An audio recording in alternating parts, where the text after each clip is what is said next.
بسم الله الرحمن الرحیم. اینم کار جدیدمون، تابلو برق یا حسین یا هر جمله دیگه. ولی من واقعا اعتماد به نفس این رو دوست دارم. هم تو خونه میشه ازش صحبت کرد، هم رو نوشته ممنون عدالت برق بابت قطعی برق.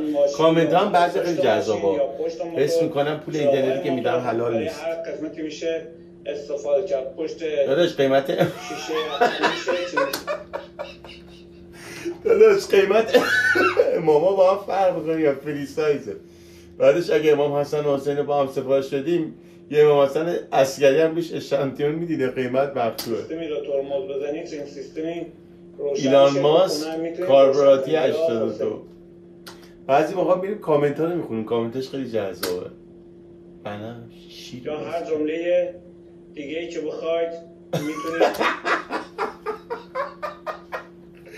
نوشته امام حسین برای بار دوم شهید شد. داداش ناسا انقدر توضیح نمیده موشک میخواد بفرسته. بنویسید و استفاده کنید. یا علی. یا علی. به نام خدا مهدی پیشکار هستم. مهدی پیشکار. 2 تا قهوه دوب زدم.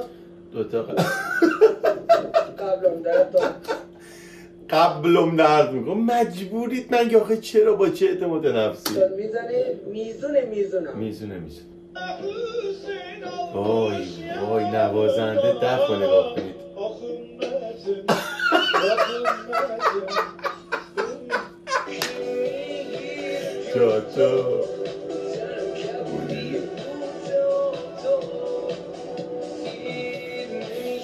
خیلی خوبه واقعا، خیلی خوبه با تو. کمتر رمانتیک.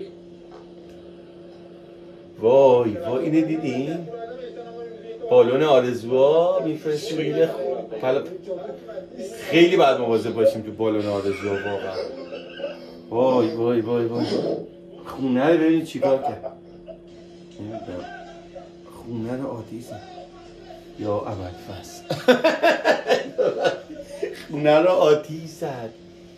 خیلی باید مواظب باشید. خیلی چریک چریک